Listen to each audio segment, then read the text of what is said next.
सामने आ रही है। इस वक्त का अहम अपडेट आपको बताने जा रहे हैं। अयोध्या से इस वक्त ये बड़ी खबर सामने आती हुई, जहां राम मंदिर उद्घाटन की तैयारियां जोरों शोरों पर चल रही हैं। राम मंदिर उद्घाटन की तैयारियों से जुड़ी हुई बड़ी जानकारी आपके साथ साझा कर रहे हैं, जहां सुरक्षा को लेकर तैयारियां की जा रही हैं। 22 जनवरी को रामलला की प्राण प्रतिष्ठा होगी और अयोध्या में रहेगी त्रिस्तरीय सुरक्षा व्यवस्था। अयोध्या में सीआरपीएफ, एसपीजी, पीएसी तैनात रहेंगे। अयोध्या में लागू रहेगी एंटी ड्रोन पॉलिसी। 8 जनवरी से लागू होगी सुरक्षा की ट्रायल व्यवस्था। तो ये बड़ी खबर, बड़ी जानकारी। मानव रहित सुरक्षा की ट्रायल व्यवस्था देखने को मिलेगी। सुरक्षा के लिए 40 करोड़ रुपए का बजट तैयार किया गया है। तो राम मंदिर उद्घाटन को लेकर तैयारियां जोरों शोरों से चल रही हैं। सुरक्षा को लेकर तैयारियां की जा रही हैं। 22 जनवरी को श्री रामलला की प्राण प्रतिष्ठा की जाएगी और अयोध्या में त्रिस्तरीय सुरक्षा व्यवस्था इस वक्त देखने को मिलेगी। तो अयोध्या में सीआरपीएफ, एसपीजी और पीएसी की तैनाती भी रहेगी।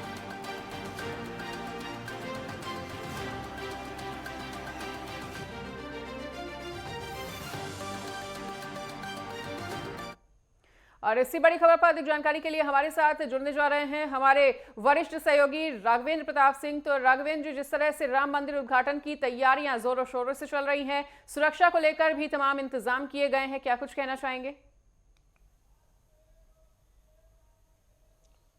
मनीषा जी, 22 जनवरी को राम मंदिर के जो प्राण प्रतिष्ठा होनी है, उसकी सुरक्षा को लेकर उत्तर प्रदेश की सरकार की बात करें या केंद्र सरकार की बात करें, कोई भी सरकार कोई भी कमी नहीं छोड़ना चाहती है, क्योंकि ये ग्लोबलाइजेशन की बात है। जो तमाम राष्ट्राध्यक्षों के राष्ट्राध्यक्ष आएंगे। इतना ही नहीं, देश विदेश से ऐसे पर्यटक, धार्मिक पर्यटक जिनका जुड़ाव है, उनको भी भारत सरकार द्वारा, उत्तर प्रदेश सरकार द्वारा इन्विटेशन दिया जा रहा है।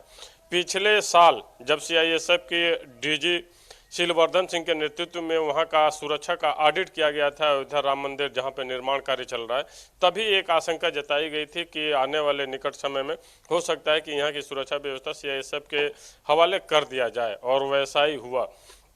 अब 3 लेयर में वहाँ की सुरक्षा व्यवस्था रहेगी और सीआईएसएफ के अधीन रहेगी। वो कोई भी परिंदा पर नहीं मार सकता। इसको लेकर ड्रोन पॉलिसी को लेकर या जिले लेवल पे या अन्य जो टुकड़ियां तैनात की जा रही हैं, पीएसी की बात करें या फिर सीआईएसएफ की बात करें या सीआरपीएफ की बात करें, जिसके हवाले आज भी राम मंदिर की सुरक्षा व्यवस्था है, सीआरपीएफ पूरी तरह से वहां पे मुस्तैद है। इसके अलावा सीआईएसएफ भी अब निगरानी करेगी। तो कहीं न कहीं से उत्तर प्रदेश सरकार द्वारा और केंद्र सरकार द्वारा ये सुरक्षा को लेकर बार बार जानकारियां ली जा रही थी, बार बार मीटिंग की जा रही थी कि कोई चूक न हो जाए। और उसी को लेकर 22 जनवरी के प्राण प्रतिष्ठा कार्यक्रम को लेकर के जो तैयारियां चल रही हैं, उसी में एक बड़ा निर्णय यह भी लिया गया है कि 3 लेयर के साथ साथ सीआईएसएफ के हवाले वहां की सुरक्षा व्यवस्था रहेगी। जी मनीषा। बिल्कुल राघवेंद्र जी, तो ये भी कहा जा रहा है कि ये सुरक्षा कोई आम सुरक्षा नहीं है, काफी ज्यादा हाईटेक सुरक्षा मानी जा रही है और सुरक्षा को लेकर जितने इंतजाम किए जा रहे हैं उस पर काफी करोड़ों का बजट भी खर्च हो रहा है।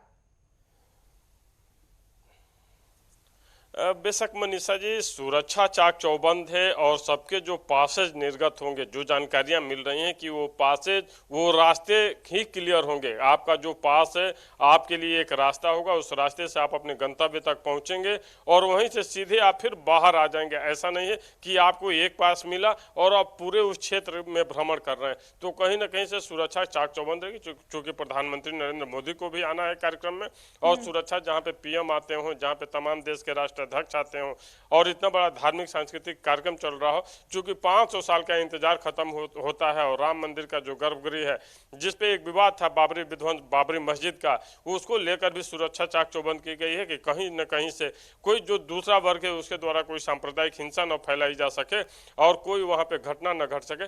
तो सबके पास नियत होंगे और सुरक्षा व्यवस्था वहाँ लोकल स्तर पर भी तमाम हजारों की संख्या में पुलिसकर्मी रहेंगे, जो पास के आधार पर आपको अपने गंतव्य तक पहुंचाने का रास्ता भी बताते रहेंगे। जी बिल्कुल राघवेंद्र जी, तो 22 जनवरी को श्री रामलला की प्राण प्रतिष्ठा हो रही है। ऐसे में अयोध्या वासियों में कितना ज्यादा उत्साह?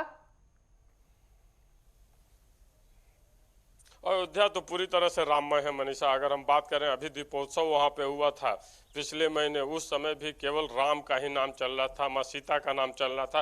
अयोध्या को तो जैसे ये लग रहा है वास्तव में जिस तरह से भगवान प्रभु श्री राम 14 साल बाद वनवास से वापस आए थे अयोध्या, तो जिस तरह का माहौल त्रेता युग में रहा होगा, तो कहीं ना कहीं इस कलयुग में इस समय राम मंदिर का जब निर्माण हो रहा है और 22 जनवरी को प्राण प्रतिष्ठा का कार्यक्रम हो जा रहा है, तो वहाँ की जनता उसी उल्लास और उसी जोश के साथ आज इंतजार कर रही है कि 22 जनवरी आए और राम मंदिर का भव्य प्राण प्रतिष्ठा का कार्यक्रम हो, उसके बाद से हम मंदिर में दर्शन करें। पूरा माहौल कहा जा सकता है कि वहाँ का राममय है।